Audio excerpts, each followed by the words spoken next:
اللہم صلی علی محمد وآل محمد وعجل فرجہ۔ مومنین، کربلا والوں کی یاد میں یہ سلسلہ مجالس جو 16 محرم کو یہاں جامع المنتظر میں شروع ہوا، انشاءاللہ 20 صفر تک جاری رہے گا۔ تمام مجالس ٹھیک 8 بجے شروع ہوتی ہیں اور مولانا ٹھیک 8:30 بجے رونق افروز ممبر ہوتے ہیں، لیکن یہ خصوصی مجلس آج جلدی شروع ہوئی اس لیے کہ یہاں تابوت برآمد ہوگا مجلس کے بعد۔ کل مولانا شیخ سخاوت علی صاحب کی اس سلسلے کی یہاں آخری مجلس ہوگی، اور اس کے بعد 26 تا 30 محرم مولانا سید حسن ظفر نقوی صاحب خطاب فرمائیں گے انجمن محمدی حالی روڈ گلبرگ میں۔ 26 تا 30 محرم مولانا سید حسن ظفر نقوی صاحب خطاب فرمائیں گے انجمن محمدی حالی روڈ گلبرگ میں۔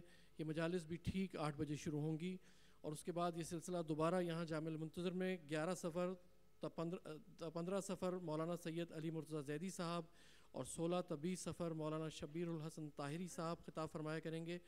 مومنین، یہ تمام مجالس لائیو دنیا بھر میں دیکھی اور سنی جا رہی ہیں۔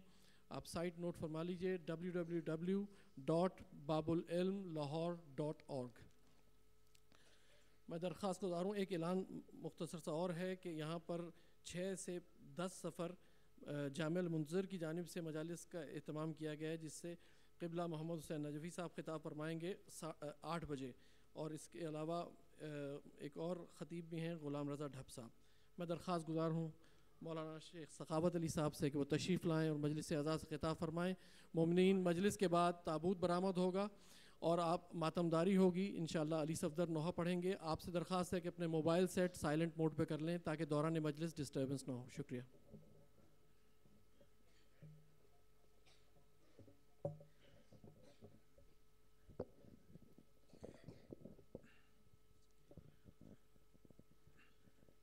نزدیک کریں گے تو نہیں تو یہ نیچے رہے گا، اسے پیچھے کرو۔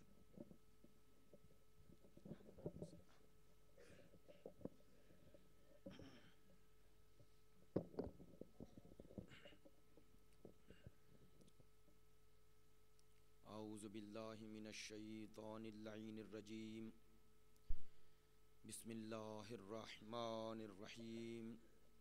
الحمد للہ الذی جعلنا من المتمسکین بولایت امیر المؤمنین و بولایت الائمۃ المعصومین صلوات اللہ علیہم اجمعین۔ الحمد للہ رب العالمین، والصلاة والسلام علی سیدنا و مولانا حبیبنا و حبیب قلوبنا شفیعنا و شفیع ذنوبنا ابی القاسم محمد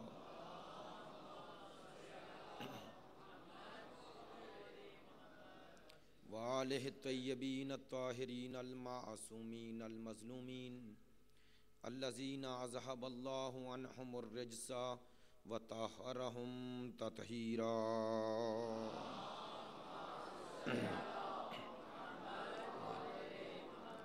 واللعنۃ الدائمۃ علی منکری فضائلہم وغاصبی حقوقہم من الآن الی قیام یوم الدین۔ اما بعد، فقد قال سبحانہ وتعالی فی کتابہ المجید، بسم اللہ الرحمن الرحیم، وما خلقت الجن والانس الا لیعبدون۔ رب اشرح لی صدری ویسر لی امری واحلل عقدۃ من لسانی یفقہوا قولی۔ ان اللہ وملائکتہ یصلون علی النبی یا ایہا الذین آمنوا صلوا علیہ وسلموا تسلیما۔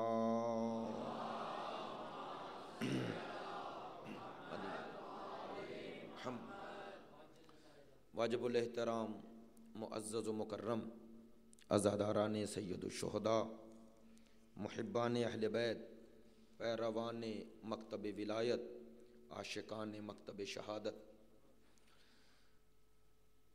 میرے لیے یہ اعزاز ہے کہ اس مجلس میں حجت الاسلام والمسلمین مولانا شاہد حسین نقوی اور دوسرے بزرگان اور میرے برادر نوحہ خان، برادر علی صفدر رضوی صاحب بھی موجود ہیں۔ عزیزان محترم کہ چونکہ بعد میں تابوت ہے، اس لیے گزارش ہے جیسا کہ بھائی علی صفدر نے بھی کہا، اور چونکہ یہ ان کی خواہش ہوتی ہے مجالس برپا کروانے والوں کی کہ اتنے مومنین آتے ہیں اور وہ آپ سے توقعات رکھتے ہیں دعا کی، اس لیے آپ کو یہ زحمت دی جاتی ہے۔ یہ بیگم و خواجہ تصور علی حیدر مرحوم، ان کے خاندان کے تمام مرحومین، بیگم و سید علی ابن محمود، بیگم و سید ظفر حسین زیدی، ان کے خاندان کے تمام مرحومین، آپ کے مرحومین، شہدائے ملت جعفریہ اور اس مدرسے کے مرحومین، اور وہ امام خمینی کے لیے، شہید حسینی کے لیے، سب کے لیے ایک سورہ فاتحہ۔ بسم اللہ الرحمن الرحیم، الحمدللہ رب العالمین الرحمن الرحیم مالک یوم الدین، ایاک نعبد و ایاک نستعین، اہدنا الصراط المستقیم صراط الذین انعمت علیہم غیر المغضوب علیہم ولا الضالین۔ اللہم اغفر للمؤمنین والمؤمنات والمسلمین والمسلمات الاحیاء منہم والاموات، تابع لہم بیننا وبینہم بالخیرات، انکا مجیب الدعوات، انکا علی کل شیء قدیر۔ ایک صلوات بلند آواز۔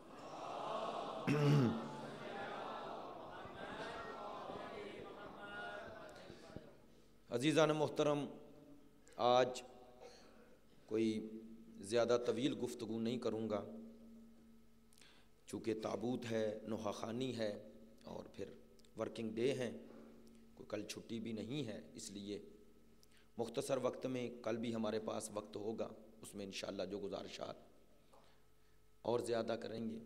عزیزان محترم، میں نے 3 مجالس گزشتہ ایام میں یہ عرض کیا کہ اسلام میں عبادت کا جو نظریہ ہے، جو نقطہ نظر ہے، وہ کسی خاص عمل کو انجام دینے میں محدود نہیں ہے، بلکہ انسان کا ہر عمل عبادت بن سکتا ہے اگر اس عمل کی جہت خدائی ہو جائے۔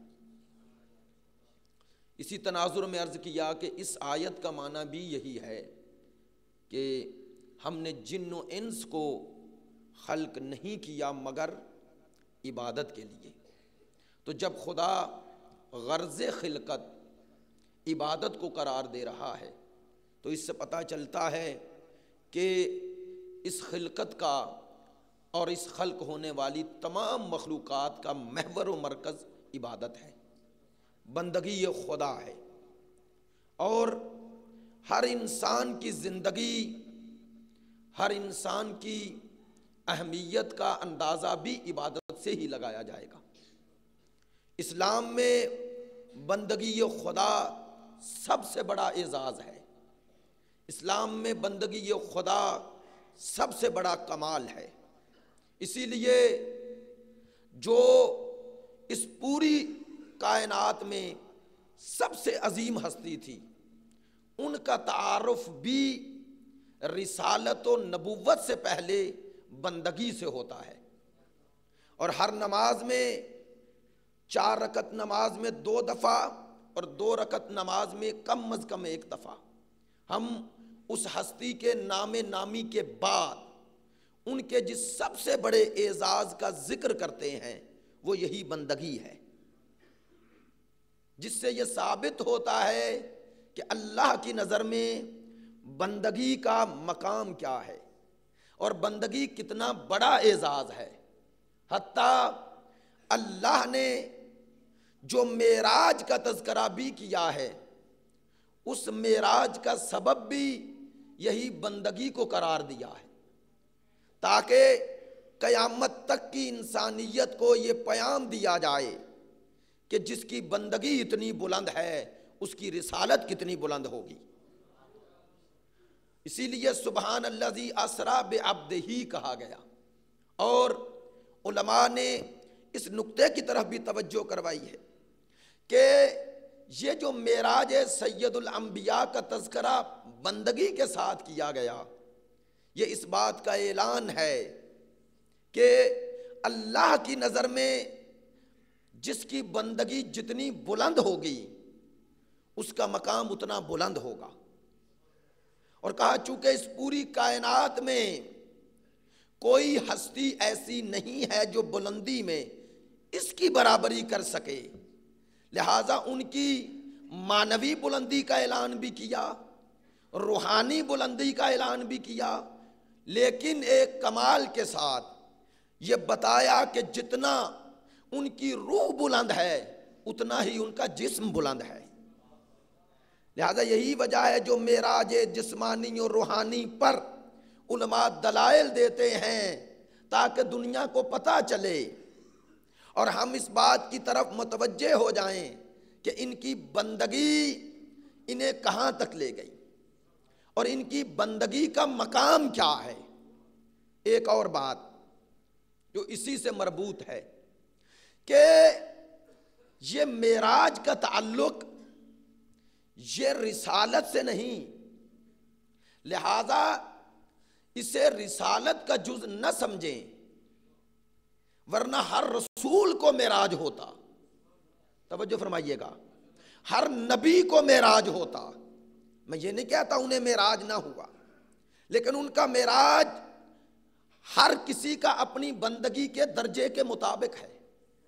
لیکن یہ معراج یہ خاصہ نبوت نہیں، اسی لیے اس کا دروازہ اور اس کی راہ بعد رسول بھی کھلی ہوئی ہے. توجہ فرمائیں گے. اور وہ مشہور و معروف حدیث جو شیعہ اور تسنن دونوں ہی نقل کرتے ہیں اور مساجد پر لکھی ہوئی بھی نظر آتی ہے کہ الصلاۃ معراج المومن، جو اس بات کی دلیل ہے کہ معراج خاصہ نبوت نہیں. اگر نبوت کی خصوصیت ہوتی تو پھر ہر مومن کے لیے نہ کہا جاتا کہ نماز معراج مومن ہے. جب مومن کی نماز اسے معراج تک لے جا سکتی ہے تو امیر المومنین کی نماز کا کیا مقام ہوگا.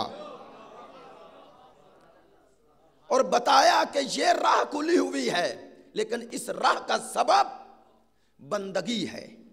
تو بندگی اتنا بڑا اعزاز، عبادت اتنا بڑا اعزاز ہے اللہ کی نظر میں کہ جو اس کائنات سے اٹھا کر سدرۃ المنتہا تک لے جاتا ہے. اب جس کی بندگی جتنی بلند اس کی معراج اتنی بلند نہیں. اب کیوں تعجب کرتے ہیں بعض لوگ کہ وہاں پر وہ گئے تو ساتھ یہ مولا کیوں گئے؟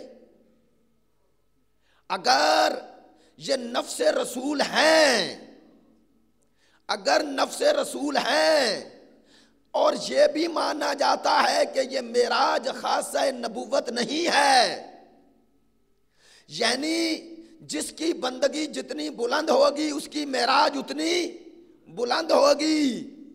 اسی لیے تو اللہ نے کہا یہ نفس پیغمبر ہے، اور یہ نفس پیغمبر تبھی بن سکتے ہیں جب ان کا باطن بھی وہاں پہنچ جائے جہاں رسول پہنچے ہوئے ہیں، وہاں پہنچ جائے. اگر نہ پہنچے تو یہ کوئی ظاہری شباہت نہیں ہے، یہ بتایا جا رہا ہے کہ نفس پیغمبر ہے کون. نہیں، میں بات کو اور قریب کرتا ہوں آپ تاکہ آپ تک بات پہنچے. میں نے کہا بندگی سب سے بڑا اعزاز ہے، لیکن کیسے پتا چلے؟ توجہ فرمائیے گا.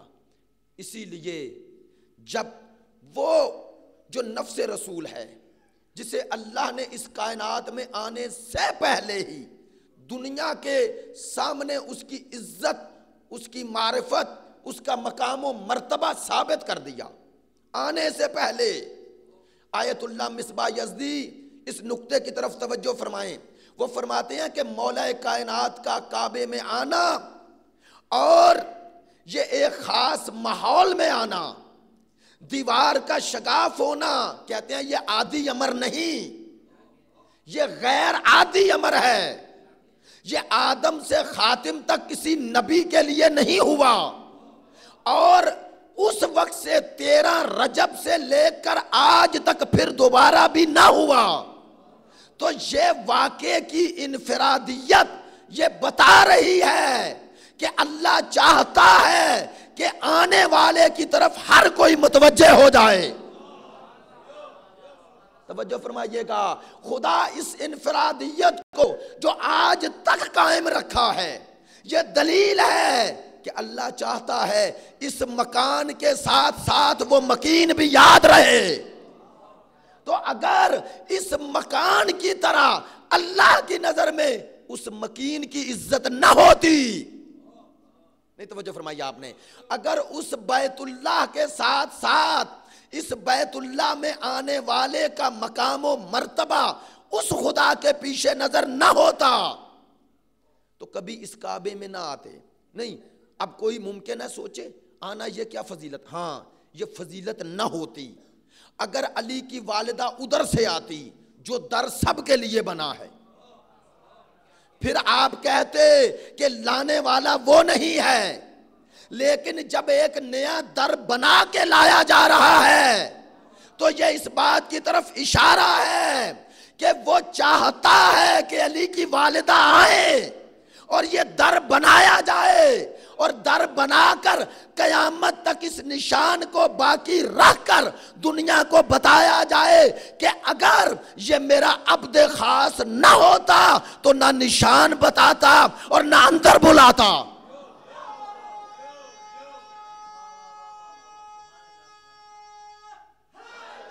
یا نہیں، میں لفظ بدل دیتا ہوں، شاید اس میں یار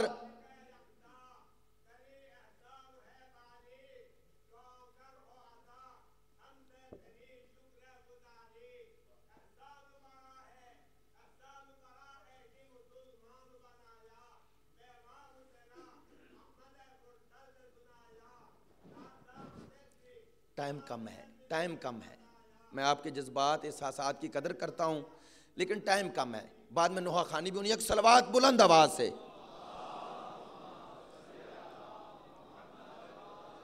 کوئی بات بس میری طرف متوجہ رہیں آپ، ایک صلوات بلند آواز سے سب پڑھیں۔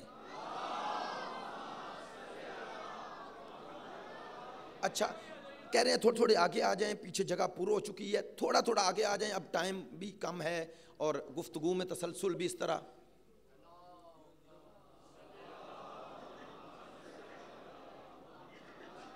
بہت شکریہ، بہت مہربانی، بس آپ متوجہ ہیں۔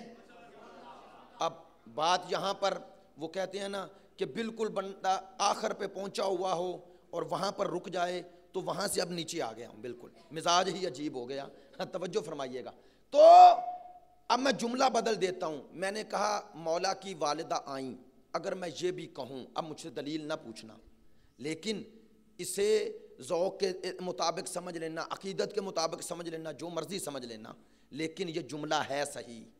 عزیزو، میں تو یہ عقیدہ رکھتا ہوں کہ علی کی والدہ آئی نہیں، لائی گئی۔ نہیں کیسے؟ دیکھیے، کوئی خاتون ہو، پہلی بات ہے اس حالت میں گھر سے باہر نہیں آتی، ایک۔ دوسرا، اگر آئی ہیں تو یہ تو طے ہے نا، دیوار میں شگاف ہوا، یہ تو لکھا ہے نا، ہوا نا۔ اچھا رات کی تاریکی ہو، دیوار میں شگاف ہو جائے، یا دن بھی ہو، کوئی خاتون بہادر سے بہادر ہو، کھڑی ہو، دیوار میں شگاف ہو جائے، وہ اندر جائے گی یا دور؟ خوف زدہ ہو جائے گی، یہ کیا ہو گیا، یہ کہیں مجھ پہ چھت نہ آ گرے۔ نہیں، کم از کم دیوار میں اتنا شگاف تو ہوا کہ کوئی گزر سکے۔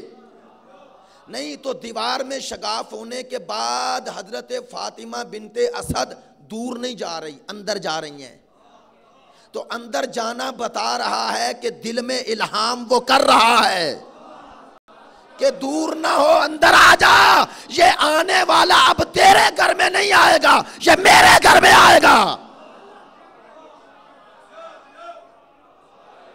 نہیں ادھر یہ ہے، ادھر بھی دیکھ لیں، اب یہ بات بھی سن لیں۔ اچھا ادھر تو یہ ہے، ادھر کیا ہے؟ ادھر کیا ہے؟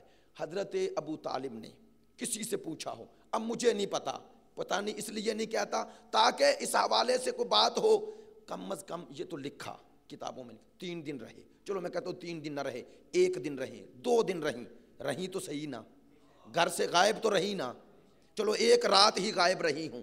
اچھا یہ 1 رات گھر سے غائب، معمولی خاتون نہیں، عبد المطلب کی بہو ہے، آنے والے ولی کی ماں ہے، ایک نبی کی چچی ہیں، نہیں بلکہ الٹ کہہ دوں، ایک نبی کو پالنے والی ہیں اور ایک ولی آ رہا ہے جس کی حقیقی ماں ہے معمولی، اور کلید بردار مکہ کی زوجہ ہے، معمولی خاتون تو نہیں، گھر سے غائب، چلو ایک رات غائب رہیں، 2 رات رہیں، جتنے دن بھی رہی تو صحیح نا، وہیں رہی نا، تو کیا وجہ ہے کہ حضرت ابو طالب مطمئن ہے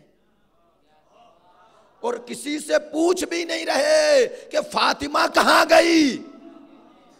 نہیں تو یہ سمجھے کہ ادھر بھی الہام ادھر سے ہو رہا ہے اور ادھر بھی الہام ادھر سے ہو رہا ہے کہ فاطمہ تو آ، اور ابو طالب کو کہا گیا تم گھر میں بیٹھ جاؤ تاکہ یہ معاملہ اتنا واضح ہو جائے، دنیا کو پتا چلے دوسرے آنے والے اور ہیں اور یہ آنے والا اور ہے،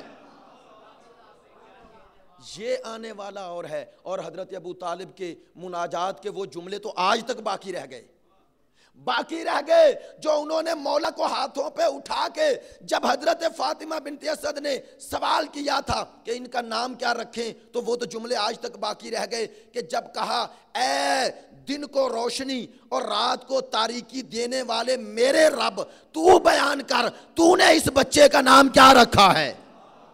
تو کہتے ہیں حاطف کی صدا آئی تھی وَاسْمٌ مِّن شَامِخٍ عَلِي عَلِيٌّ اشْتُقَّ مِنَ الْعَلِي، میں نے اس کا نام علی رکھا ہے۔ اب میں دوسرے فقرے کا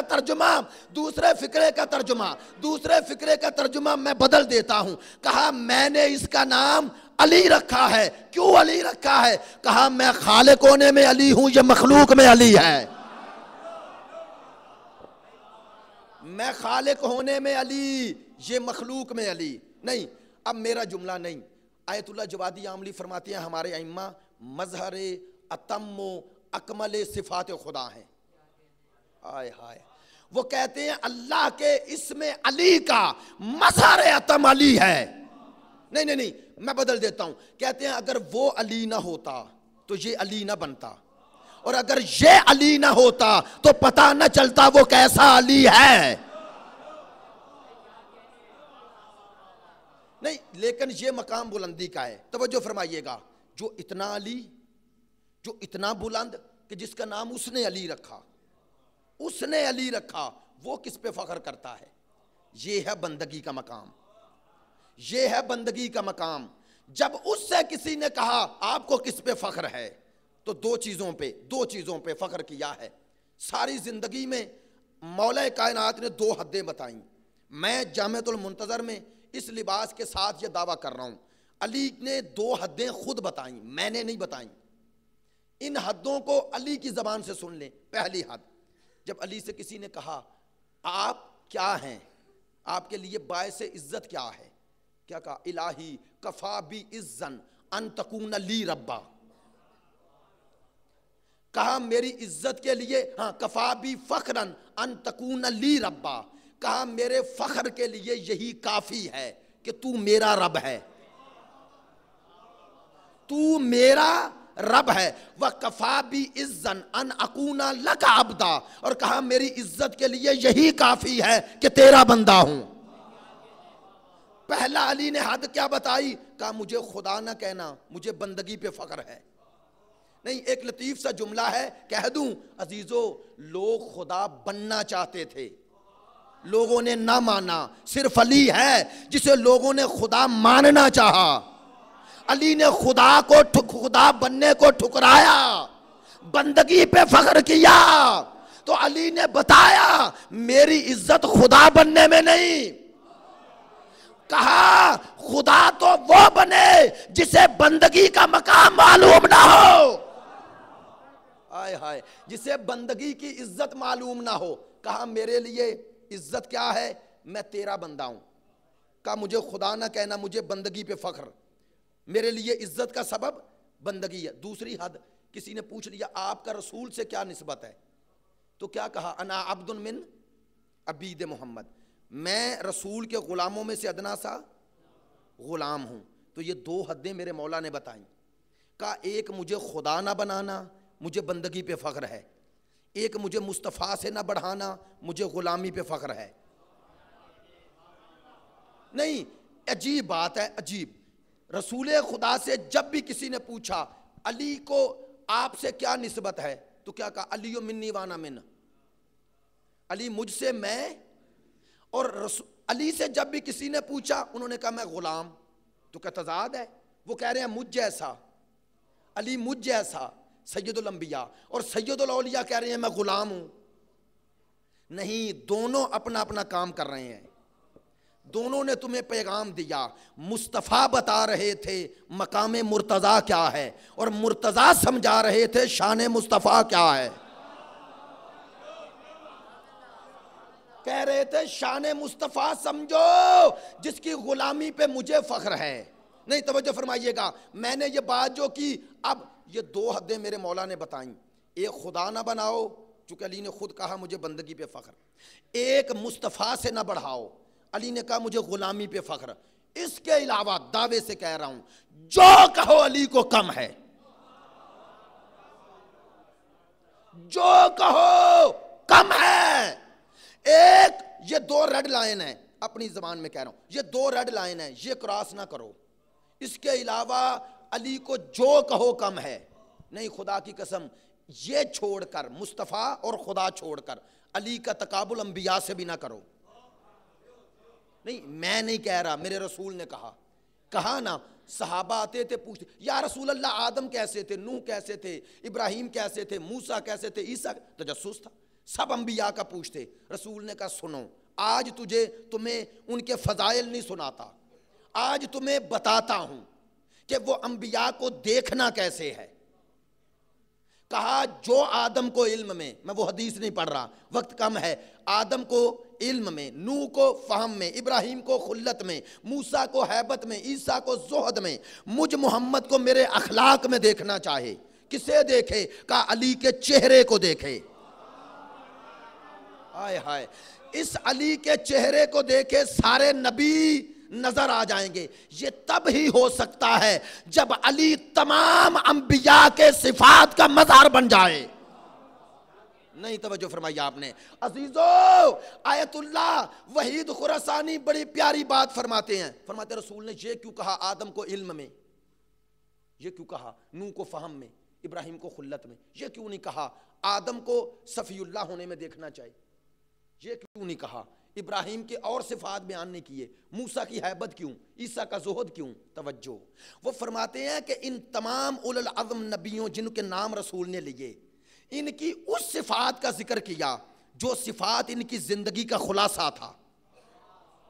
نہیں، وہ کہتے ہیں آدم کی زندگی کا خلاصہ علم ہے، نوح کی زندگی کا خلاصہ فہم و فراست ہے، ابراہیم کی پوری حیات کا خلاصہ خلت ہے، موسیٰ کی زندگی کا خلاصہ ہیبت ہے۔ نہیں، آپ نے توجہ نہیں فرمائی عزیزو، تمام انبیاء کے خلاصے کے مظہر کو علی کہتے ہیں۔ ہائے ہائے، تمام انبیاء کی زندگی کا خلاصہ علی ہے۔ نہیں، یہاں سے کوئی دور تو نہیں ہوں، اسی لیے یہی علی کہہ سکتے ہیں مجھے تیری بندگی پہ فخر ہے، مجھے میرے لیے عزت کا سبب تیری بندگی ہے۔ لیکن کیسی بندگی، آئے ہائے کیسی بندگی، یہ بندگی اعزاز ہے نا سب سے بڑا۔ کس کے لیے؟ کس کے لیے؟ اس کی عبادت کیسی ہے جس کے لیے اعزاز ہے؟ سنیے، اسی لیے تو کہا دو مناجات ہیں نا، کہتے ہیں ما ابتک طمعا لجنتک، الہی میں تیری عبادت جنت کے لالچ میں نہیں کرتا۔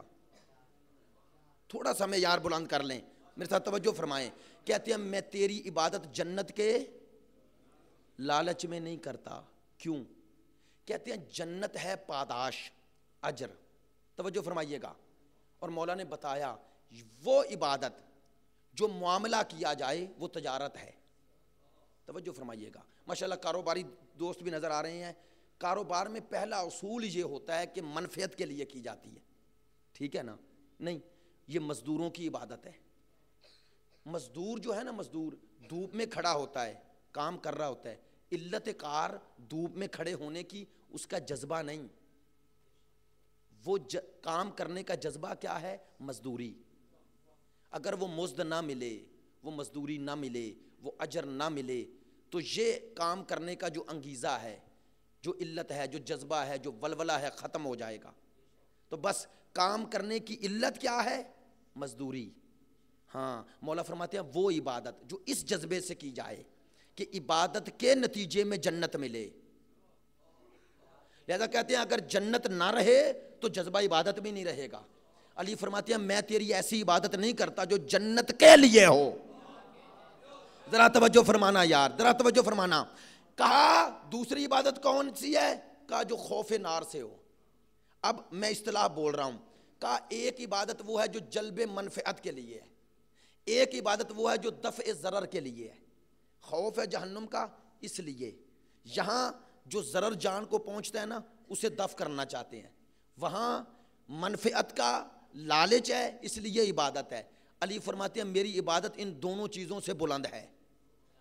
نہیں، میں ایک جملہ کہہ دیتا ہوں، علی کہتے ہی اسے ہیں جس کی عبادت بھی علی ہو. یار مولا کے فضائل ایسے بھی تو ہونے چاہیے نا.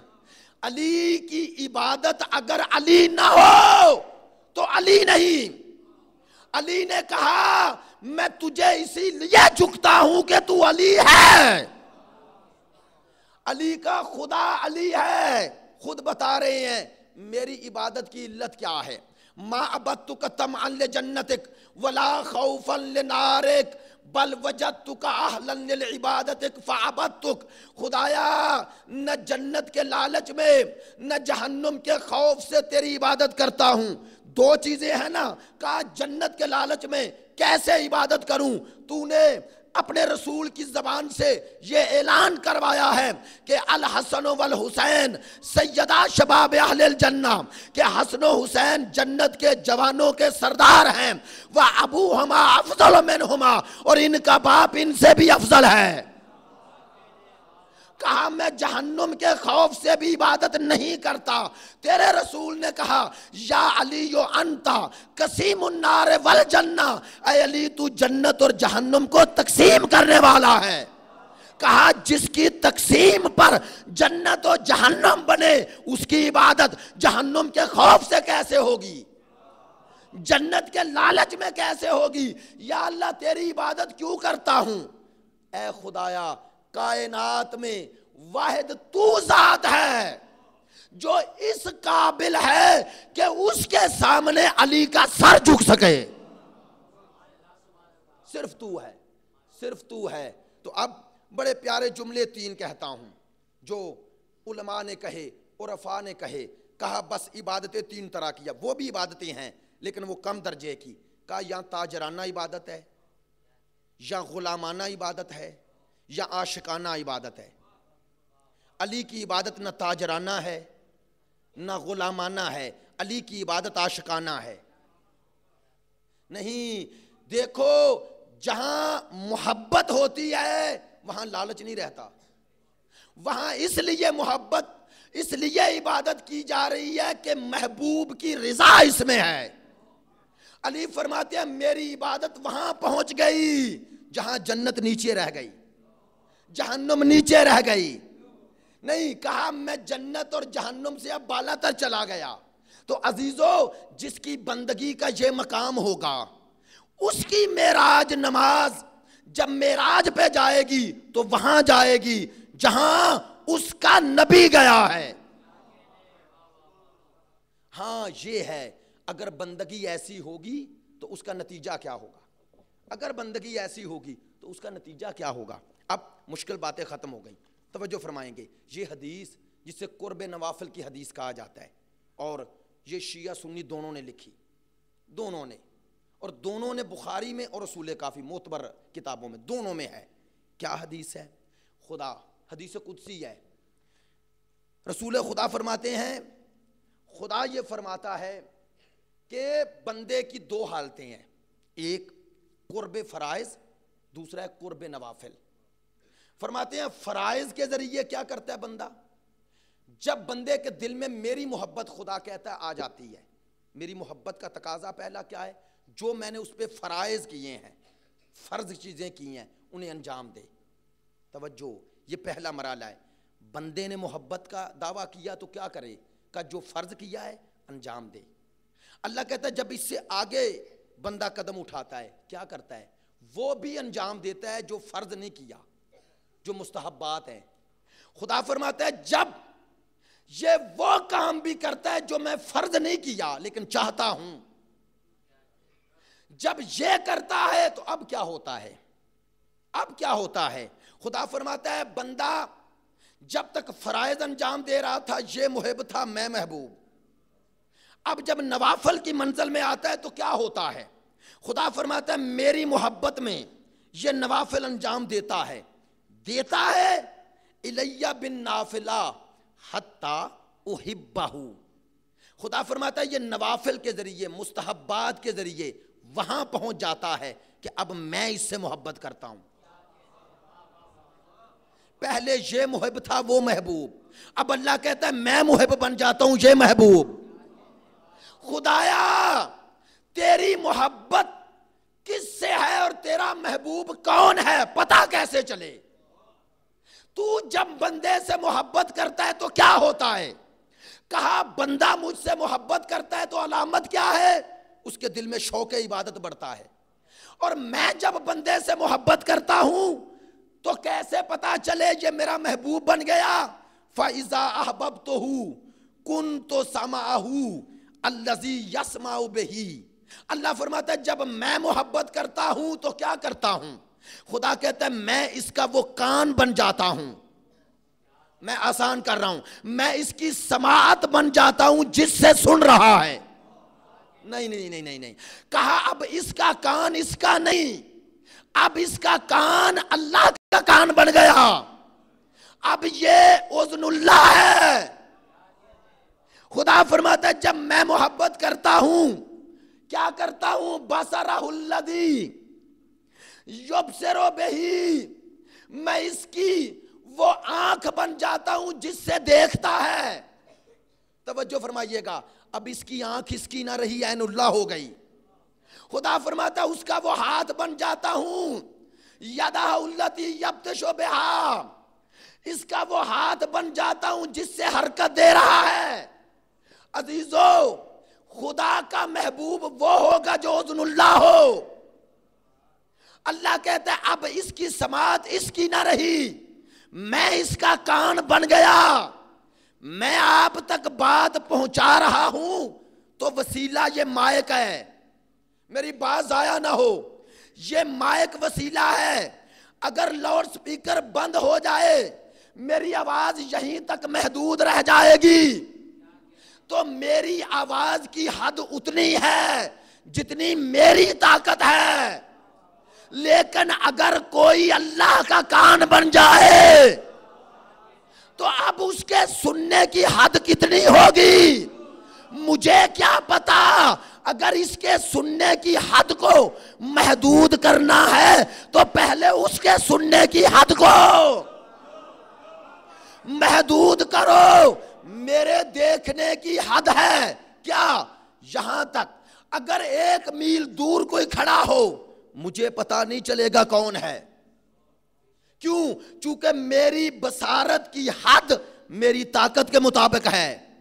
نہیں توجہ فرما رہے؟ لیکن اگر کوئی عین اللہ بن جائے اب بتاؤ وہ کہاں تک دیکھے گا؟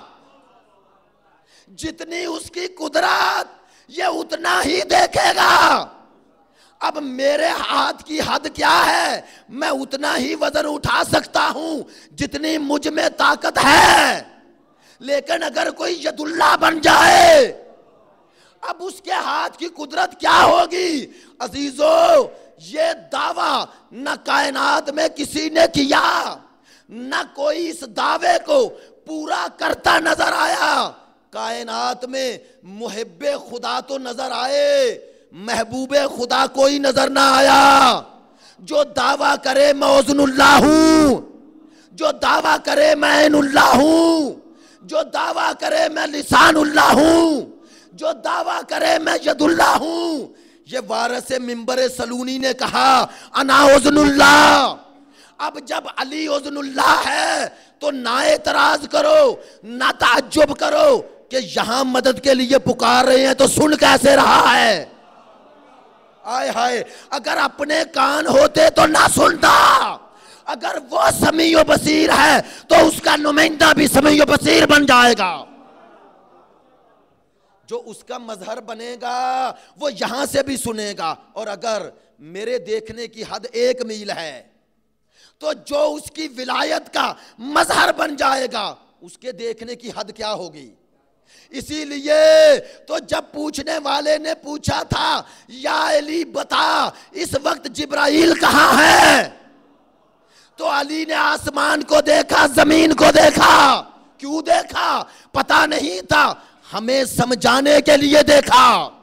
تمہیں پتا چلے تمہاری حد اس آسمان تک جاتی ہے اور میری نگاہ کی حد عرش اولی تک جاتی ہے.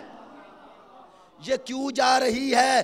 بتایا تمہاری آنکھ اتنا دیکھتی ہے جتنی طاقت ہے, لیکن میں تو عین اللہ ہوں, میں تو عین اللہ ہوں, میں تو ید اللہ ہوں, میں تو وجہ اللہ ہوں, میں اللہ کی قدرت کا وہ مظہر ہوں کہ اس کی دی ہوئی قوت سے جو تم نہیں دیکھتے میں دیکھتا ہوں. جو تمہاری قدرت نہیں وہ میری ہے. نہیں, یہ قدرت ہے. یہ قدرت الہی کا مظہر تھے نہیں, یہ قدرت الہی کا مظہر ہیں.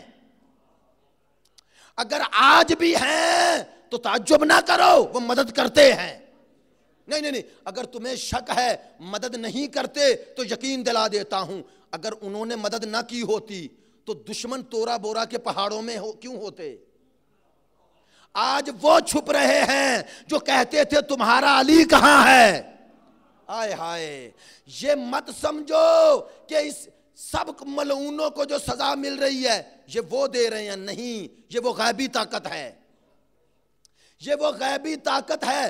وہ صدام جس نے مولا حسین کے روزے پہ کسی کو آنے نہ دیا, جس نے نجف اشرف کسی کو آنے نہ دیا, آج دیکھو اس کی قبر بے آباد. اور حسین کے روزے پر عاشور ہو, اربعین ہو, شعبان ہو, لاکھوں نہیں کروڑوں لوگ آ رہے ہیں نا. تو یہ مدد نہیں, کون لا رہا ہے؟ وہی قدرت ہے جو کھینچ کے لا رہی ہے. لیکن جس قلب میں جتنی صلاحیت ہوتی ہے جو اتنا ہی قریب کر لیتے ہیں. نہیں, لشکر یزید میں صرف حر اس قابل تھا. نہیں, یہ حر آیا نہیں, یہ میرے امام کی طاقت لائی. ہاں, یہ وہ ولایت ہے, یہ ولایت الہی کا مظہر. یہ بندگی وہاں جاتی ہے, جس کی بندگی جتنی بلند اس کی ولایت اتنی وسیع ہے نا, اتنی وسیع. اب سمجھو کیوں کہتے ہیں سارے کہ جب تک علی کے قدم نہ پہنچے ہمارے دوش پر, اصطلاح چلتی ہے نا یہ اولیاء میں, اس وقت تک کوئی ولی نہیں بنتا. کیا مراد ہے اس کی؟ یہ کنایہ ہے, استعارہ ہے. میں نے خود ایک صوفیہ کرام کے بہت بڑے جو دعویٰ دار تھے ان سے پوچھا, میں نے کہا اس جملے کا معنی کیا ہے کہ جب تک علی کے قدم ہمارے شانوں پہ نہ آئیں ہم ولایت تک نہیں پہنچتے. کہا, میں نے کہا یہ استعارہ ہے کنایہ؟ کہا ہاں. کہا کیا معنی ہے؟ کہا یہ بتانا چاہتے کہ جب تک علی کے قریب نہ ہو جاؤ خدا کے قریب کوئی ہوتا ہی نہیں. کیوں؟ کہا خدا کے قرب تک کوئی پہنچ نہیں سکتا جب تک علی کے قرب تک نہ پہنچے. نہیں عزیزو, اب آپ تک بات پہنچانے کے لیے میں آسان کر دیتا ہوں. اگر ان کا قرب اس کا قرب نہ ہوتا تو کبھی رسول نہ کہتے ذکر علی یعنی عبادہ. اس علی کا ذکر عبادت ہے. عبادت کیا کسے کہتے ہیں؟ جو اللہ کے قریب کرے. تو اگر علی کا ذکر خدا کے قریب نہ کرتا تو رسول کبھی نہ کہتے کہ ذکر علی عبادت ہے. اور اگر علی کے چہرے میں خدا نظر نہ آتا, اگر علی کو دیکھ کر انسان کو خدا یاد نہ آتا, رسول کبھی نہ کہتے علی کے چہرے کو دیکھنا عبادت ہے. اگر علی کی محبت خدا کی محبت نہ ہوتی تو کبھی نہ کہتے کہ علی کی محبت عبادت ہے. یہ عبادت کیوں بنی؟ اس لیے کہ یہ قرب خدا کی منزل پر فائز ہے, قرب خدا کی منزل پر فائز ہیں. اور دوستو اسی قرب خدا کی منزل کا مظہر ایک پہلا علی, ایک چوتھا علی. وہ دادا ہے, یہ پوتا ہے. وہ بھی علی, یہ بھی علی. اس نے بھی جہاد کیا, اس نے بھی جہاد کیا. ہاں, ان کے جہاد کو کمتر نہ سمجھو، ان کی ولایت کو کمتر نہ سمجھو. نہیں، اگر یہ مظہر ولایت خدا نہ ہوتے، اگر مظہر ولایت خدا نہ ہوتے تو دربار اس کا، اور یہ زنجیروں میں، گلے میں توق، پاؤں میں بیڑیاں، ہے نا کیسی حالت. اور خطبہ دینا چاہتے ہیں اور وہ اجازت نہیں دیتا. بار بار اصرار پر لوگوں نے کہا دے دو اجازت. کہا تم نہیں جانتے، میں جانتا ہوں. میرے باپ نے بتایا ہے نہ ان کے ہاتھ میں کبھی تلوار دینا، نہ ان کے ہاتھ میں کبھی منبر دینا.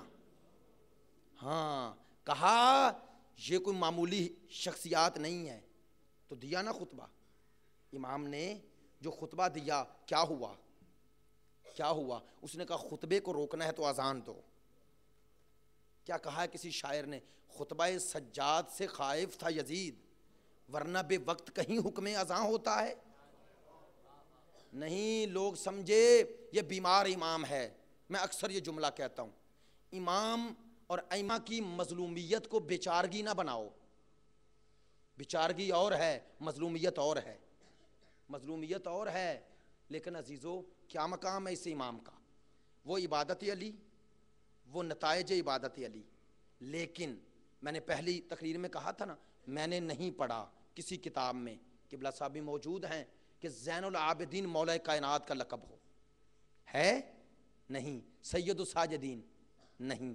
اس امام کا لقب، اس امام کا لقب تو 12 میں سے یہ زین العابدین اور سید الساجدین کا لقب مختص کر لیا اپنے ساتھ.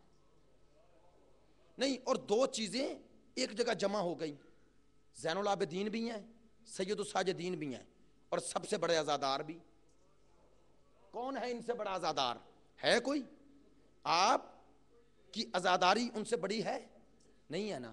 تو امام نے بتایا کہ عبادت اور عزاداری میں تضاد نہیں. کہا سب سے بڑا تو عزادار میں ہوں، اور دیکھو سب سے بڑا عبادت گزار بھی میں ہوں. بتایا جو جتنا بڑا عزادار بنے گا اتنا زیادہ عبادت گزار بنے گا، اور جو جتنا بڑا عبادت گزار بنے گا اتنا ہی بڑا عزادار بنے گا. کہا نہ عزاداری کا بہانہ بنا کے عبادت کی مخالفت کرنا، اور نہ عبادت کا بہانہ بنا کے عزاداری سے منہ موڑنا. ان دونوں میں تضاد ہے ہی نہیں. کہا ورنہ دونوں صفات مجھ میں جمع کیوں ہوتے؟ سب سے زیادہ گریہ کرنے والا بھی میں، اور سب سے زیادہ عبادت کرنے والا بھی میں. لوگ سمجھتے ہیں یہ گریہ صرف مظلومیت پہ تھا. نہیں، معذرت، تھوڑا سا روک لیں اپنے آنسوؤں کو. مجھے پتا ہے یہ جس امام کا تذکرہ ہے آپ کے قلوب آمادہ ہیں. میں معذرت خواہ ہوں. 2 جملے سن لو، 2 جملے. اور کیا کروں، اس امام کے فضائل ہی مصائب ہیں، فضائل ہی مصائب ہیں. لیکن میرے دوستو، یہ زین العابدین، یہ سید الساجدین، لوگ سمجھتے ہیں امام کا گریہ صرف مظلومیت امام کے لیے تھا. نہیں، وہ ایک پہلو تھا. لیکن اس گریے کے ذریعے امام 2 کام کر رہے تھے. ادھر اپنے امام کی، باپ کی نہیں، امام کی مظلومیت بتا رہے تھے، ادھر ظالموں کے لیے نفرت پیدا کر رہے تھے. چونکہ مظلوم کے ذکر سے ظالم کے لیے نفرت پیدا ہو رہی ہے. تو امام کی نظر میں یہ گریہ ہدف نہیں تھا، گریہ راہ تھی، تاکہ بنی امیہ کے خلاف یہ آتش نفرت بھڑکتی رہے، یہ روشن رہے، اور اس آتش کو کبھی خاموش نہ ہونے دیا جائے. ورنہ 35 سال امام، اتنی عظیم ہستی، 30 سال روئے. نہیں، یہ رونا ایک مقصد رکھتا ہے. مقصد یہی ہے، اور اس کے ساتھ ساتھ دعا. ان دونوں کو ملا دیا.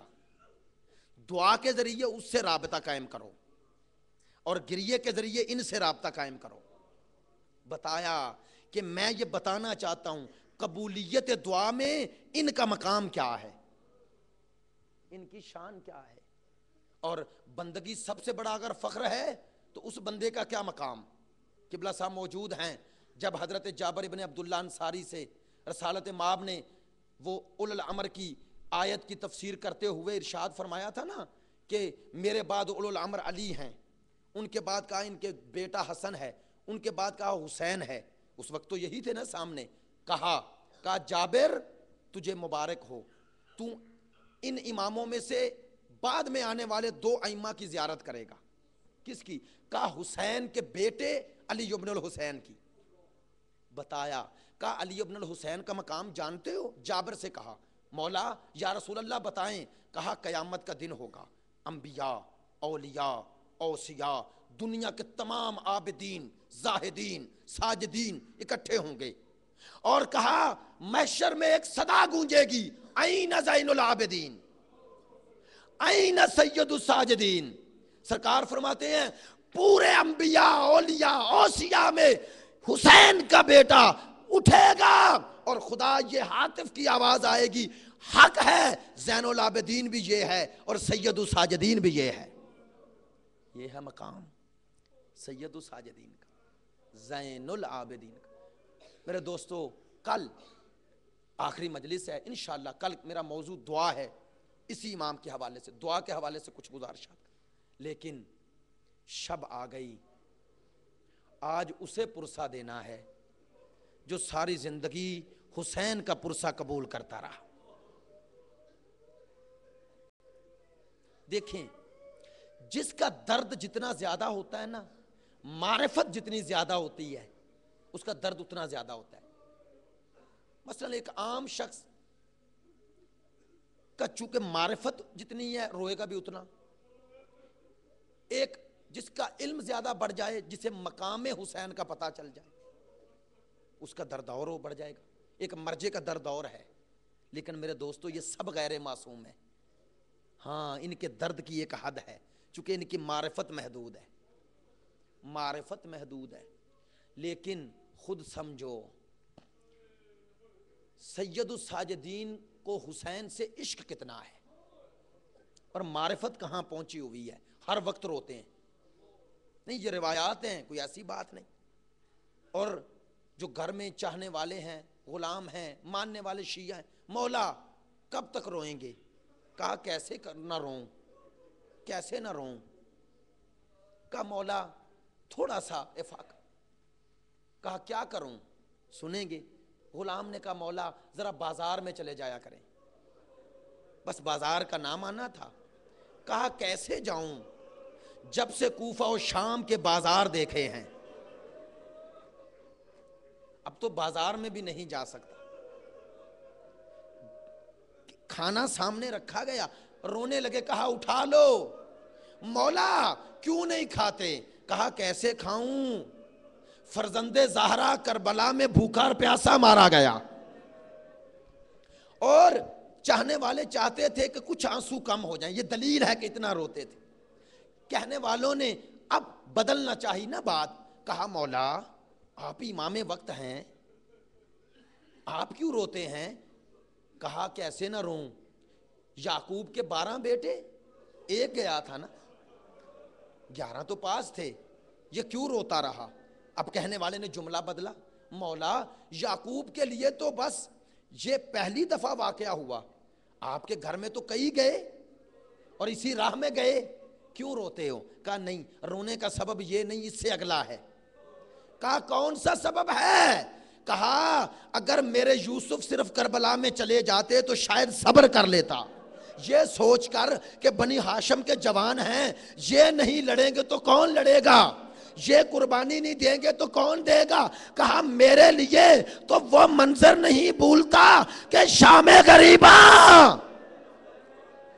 بس عزادارو آج پرسہ دینا ہے، آج بیمار امام کا پرسہ دینا ہے، آج امام غیرت کا پرسہ دینا ہے. تھوڑا سا میرے ساتھ چلو اور مصائب سنتے آؤ تاکہ 2 جملے اس امام کے حضور کہہ لیں. عزاداران حسین میں کیسے یہ جملہ کہوں؟ میرے سارے اماموں میں میرا چوتھا امام سب سے مظلوم ہے. کیوں مظلوم ہے؟ میں نے اس لیے کہا مظلوم کہ علی سے زیادہ مظلوم ہے زین العابدین. ہاں میرے پہلے علی نے جناب سیدہ کا زخمی پہلو دیکھا، لیکن چوتھا علی وہ ہے جس نے بطول کی بیٹیوں کو ننگے سر دیکھا.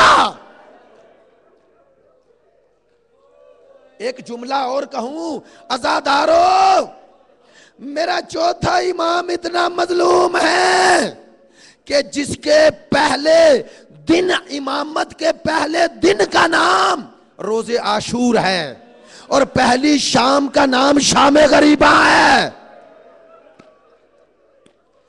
اور اس کی امامت کا پہلا سوال کرنے والا کوئی غیر نہیں، سگی پھوپھی ہے، اور عجب سوال ہو رہا ہے، غیرت بنو ہاشم کا مظہر وارث حسین بیمار ہے اور شام غریبہ پھوپھی آ گئی، ذرا سجاد آنکھیں تو کھول مجھے دیکھ۔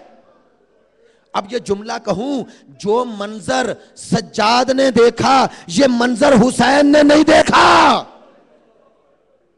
جب تک سید الشہداء رہے زینب کے سر پہ چادر ہے، یہ علی ابن الحسین کی مصیبت ہے، آنکھیں کھول کے کبھی باپ کا سر نیزے پہ اور کبھی پھوپھیوں کا ننگا سار۔ بس عزادارو ایک جملہ اور پھر میں شہادت کے 2 جملے کہوں گا، زیادہ نہیں۔ اس امام کی مظلومیت ظاہری اور باطنی دونوں کوئی کیسے سمجھے، کیسے سمجھے؟ یہ راز نہ کھلتے اگر یہ خود نہ بتاتے۔ کہتے ہیں جب قافلہ پلٹ کے آیا ہے نا مدینے کی طرف، اور مدینے سے باہر امام نے خیمے لگا کے بشیر کو بھیجا کہ جاؤ جا کر بلا کے لاؤ بنی ہاشم کے جوانوں کو، اور جناب محمد حنفیہ چچا تھے جب آئے ہیں نا، اور آ کر سجاد سے ملنا چاہا، کہتے ہیں ابھی گلے میں باہیں ڈالی تھی، سجاد نے باہوں کو ہٹا کے 2 قدم پیچھے ہٹ گئے، اور حضرت محمد حنفیہ نے پوچھا تھا بیٹا مجھ سے ملو گے نہیں؟ چچا ملنا تو چاہتا ہوں، کیسے ملوں؟ کیوں سجاد؟ تو جواب نہیں دیا تھا، کیا کیا؟ گردن سے کپڑا ہٹایا، بس کپڑے کا ہٹنا تھا۔ محمد حنفیہ نے دیکھا، منہ پیٹ کے کہتا ہے سجاد تیری گردن کا گوشت کہاں گیا؟ سجاد تیری گردن کا گوشت کہاں گیا؟ کہا چچا گلے میں توق تھا، ہائے جب صحرا میں نکلے اوپر سے دھوپ، لوہا گرم ہو گیا، سجاد کے گلے میں توق میں بل آئے، ہائے میرا گوشت کھا گئے۔ عزادارو آج رونے میں بخل نہ کرو، آج اس کا ماتم ہے جو پھوپھیوں کو دیکھتا رہا، جو ماں کو دیکھتا رہا، جو 4 سال کی بہن کو کبھی زخمی کان دیکھے، کبھی زخمی رخسار دیکھے، کبھی جلا ہوا کرتا دیکھا۔ بس عزادارو نہیں سن سکو گے، میں آخری جملے اور آپ کی زحمت ختم کرتا ہوں۔ میں نے روایات میں پڑھا جب امام کو زہر مل گئی، میری طرح متوجہ رہیں، جب زہر مل گئی امام کا وقت آخر آیا، کہتے ہیں محمد اپنے بیٹے سے، امام باقر سے، جی بابا جان، زید جی بابا جان، بیٹوں کو پکارا، بیٹے قریب آ گئے، کہتے ہیں امام باقر سے میرے بیٹے ایک کام کر، بابا جان حکم فرمائے، کہا اس بستر سے مجھے اٹھا کر زمین پہ لٹا دو، مجھے ریت پہ لٹا دو، بابا جان آپ کے جسم کو اذیت ہوگی، سنو گے؟ کہا اذیت ہونے دو لیکن بستر پہ جان نہیں دینا چاہتا، کیوں؟ کہا میں دیکھتا رہا باپ کا لاشا ہائے گرم ریت پہ چھوڑ کے جانا پڑا، مجھے شرم آتی ہے، باپ کا لاشا گرم ریت پہ ہو اور بیٹا بستر پہ جان دے، ابھی تابوت آ رہا ہے، عزادارو تابوت کو تھام لینا اور کہنا مولا کاش ہم کربلا ہوتے، تیرے بابا کا لاشا بے گورو کفن نہ جاتا، ماتم حسین